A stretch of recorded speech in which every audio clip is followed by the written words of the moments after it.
Hi everyone, welcome. Thought I would talk today about the present moment, about the holy instant, saving time, feeling the joy of God right now. So, in order to extend some of these beautiful invitations from Jesus, very direct, that's for sure. I have a few readings here from Jesus' messages I picked out about the holy instant and about the present moment. Can you imagine what it means to have no cares, no worries, no anxieties, but merely to be perfectly calm and quiet all the time? Yet that is what time is for, to learn just that and nothing more. God's teacher cannot be satisfied with his teaching until it constitutes all your learning. He has not fulfilled his teaching function until you have become such a consistent learner that you learn only of him.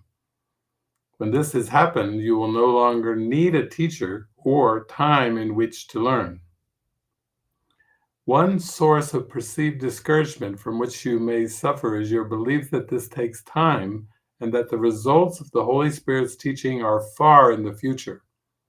This is not so. For the Holy Spirit uses time in his own way and is not bound by it. Time is his friend in teaching.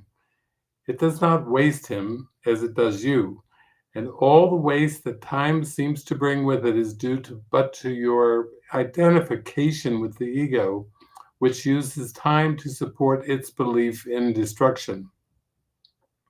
The ego, like the Holy Spirit, uses time to convince you of the inevitability of the goal and end of teaching. To the ego, the goal is death, which is its end. But to the Holy Spirit, the goal is life, which has no end. And then as we go down a little bit further, the Holy Spirit teaches thus: there is no hell. Hell is only what the ego has made of the present. The belief in hell is what prevents you from understanding the present because you are afraid of it. The Holy Spirit leads as steadily to heaven as the ego drives to hell. For the Holy Spirit, who knows only the present, uses it to undo the fear by which the ego would make the present useless. There is no escape from fear in the ego's use of time, for time, according to its teaching, is nothing but a teaching device for compounding guilt until it becomes all-encompassing, demanding vengeance forever. The Holy Spirit would undo all of this now. Fear is not of the present, but only of the past and future, which do not exist. There is no fear in the present when each instant stands clear and separated from the past, without its shadow reaching out into the future. Each instant is a clean, untarnished birth in which the Son of God emerges from the past into the present, and the present extends forever. It is so beautiful and so clean and free of guilt that nothing but happiness is there. No darkness is remembered, and immortality and joy are now. This lesson takes no time, for what is time without a past and future? It has taken time to misguide you so completely, but takes no time at all to be what you are. Begin to practice the Holy Spirit's use of time as a teaching aid to happiness and peace. Take this very instant now and think of it as all there is of time. Nothing can reach you here out of the past, and it is here that you are completely absolved, completely free, and wholly without condemnation. From this holy instant, wherein holiness was born again, you will go forth in time without fear and with no sense of change with time. And from chapter 2, healing is an ability that developed after the separation, before which it was unnecessary. Like all aspects of the belief in space and time, it is temporary. However, as long as time persists, healing is needed as a means of protection. This is because healing rests on charity, and charity is a way of perceiving the perfection of another, even if you cannot perceive it in yourself. Most of the loftier concepts of which you are capable now are time dependent. Charity is a weaker reflection of a much more powerful love encompassment that is far beyond any form of charity you can conceive of as yet. Charity is essential to right-mindedness in the limited sense in which it can now be attained. Beautiful. From chapter 26, each day and every minute in each day and every instant that each minute holds, you but relive the single instant when the time of terror took the place of love. And so you die each day to live again until you cross the gap between the past and present, which is not a gap at all. Such is each life, a seeming interval from birth to death and on to life again, a repetition of an instant gone by long ago that cannot be relived. And all of time is but the mad belief that what is over is still here and now. Forgive the past and let it go, for it is gone. You stand no longer on the ground that lies between the worlds. You have gone on and reached the world that lies at heaven's gate. There is no hindrance to the will of God, nor any need that you repeat again a journey that was over long ago. Look gently on your brother and behold the world in which perception of your hate has been transformed into a world of love. And from chapter 31, why would you seek to try another road, another person, or another place when you have learned the way the lesson starts, but do not yet perceive what it is for? Its purpose is the answer to the search that all must undertake who still believe there is another answer to be found. Learn now without despair, there is no hope of answer in the world. But do not judge the lesson that is but begun with this. Seek not another signpost in the world that seems to point to still another road.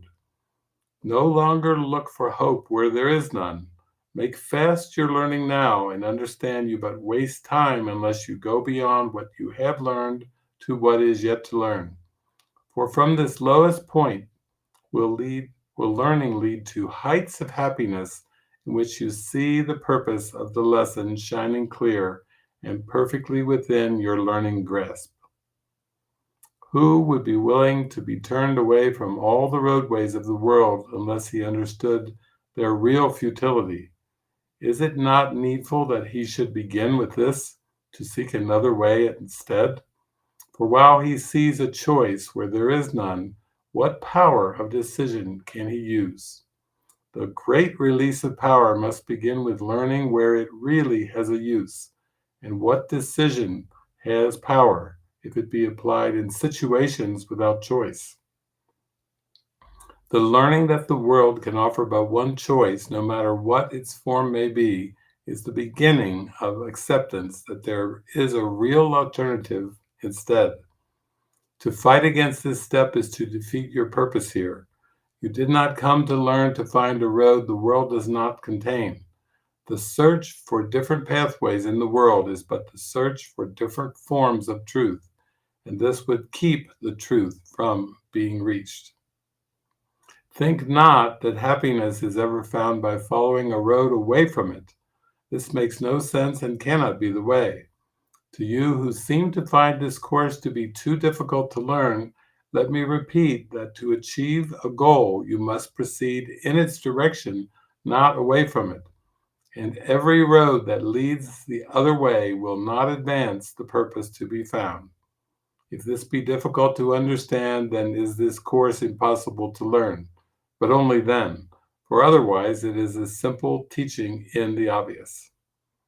There is a choice you have the power to make when you have seen the real alternatives, Until that point is reached, you have no choice, and you can but decide how you would choose the better to deceive yourself again.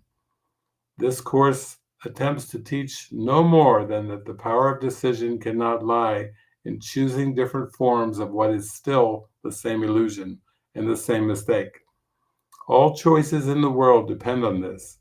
You choose between your brother and yourself, and you will gain as much as he will lose, and what you lose is what is given him. How utterly opposed to truth is this, when all the lesson's purpose is to teach that what your brother loses, you have lost, and what he gains is what is given you. And from Workbook Lesson 164, now are we one with him who is our source. What time but now can truth be recognized? The present is the only time there is. And so today, this instant, now, we come to look upon whatever it is forever there, not in our sight, but in the eyes of Christ. He looks past time and sees eternity as represented there. He hears the sounds the senseless, busy world engenders, yet he hears them faintly. For beyond them all, he hears the song of heaven, and the voice for God more clear, more meaningful, more near. The world fades easily away before his sight. Its sounds grow dim. A melody far beyond the world increasingly is more and more distinct, an ancient call to which he gives an ancient answer. You will recognize them both, for they are but your answer to your Father's call to you. Christ answers for you, echoing yourself, using your voice to give his glad consent, accepting your deliverance for you.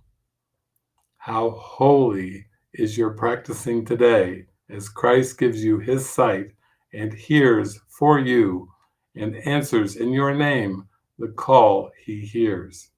How quiet is the time you give to spend with him beyond the world. How easily are all your seeming sins forgot and all your sorrows unremembered. On this day is grief laid by, for sights and sounds that come from nearer than the world are clear to you who will today accept the gift he gives. There is a silence into which the world cannot intrude. There is an ancient peace you carry in your heart and have not lost. There is a sense of holiness in you the thought of sin has never touched. All this today you will remember.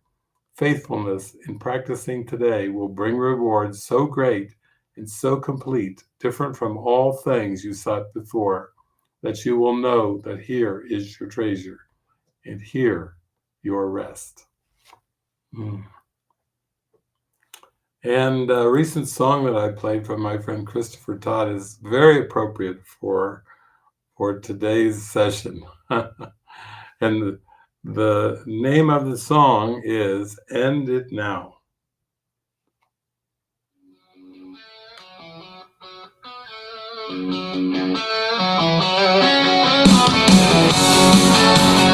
Rock and roll.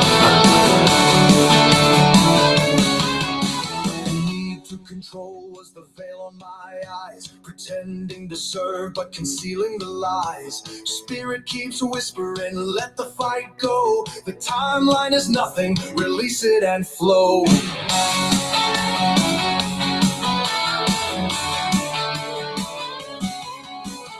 I watched the news and just offered a smile. No reaction needed, just to love all the while. Don't rule over shadows or punish the dust.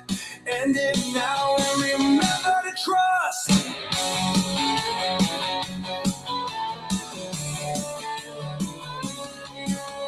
No one controls me and I don't need to try.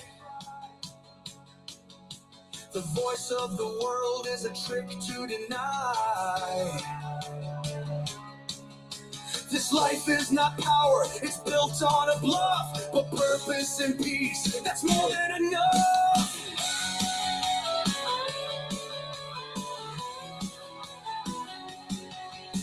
I face what I feared and I smile through the storm. The release of the false is how true light is born. The ego will shout, but it can't override the quiet command to let spirit decide.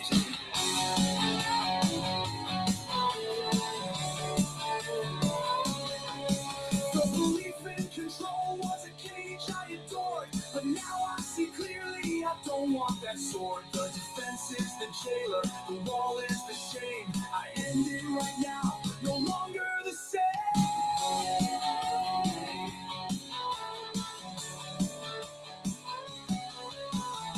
Idols of safety were clever and neat, but they vanish like smoke when I fall at God's feet. I need no reward, I let punishment die.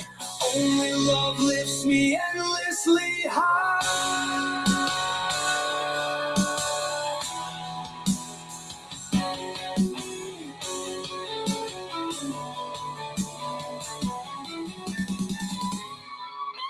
I give up the game of trying to win. No more sacrifice disguised as a sin. Every last judgment laid down to the ground. Nowhere to run and no one to crown.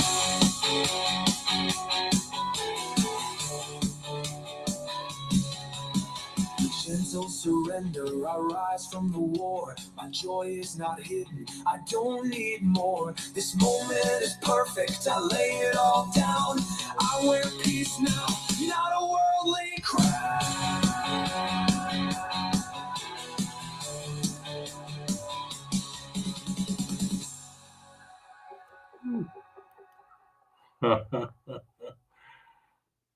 The peace of God is shining in me now. Embrace that holy instant.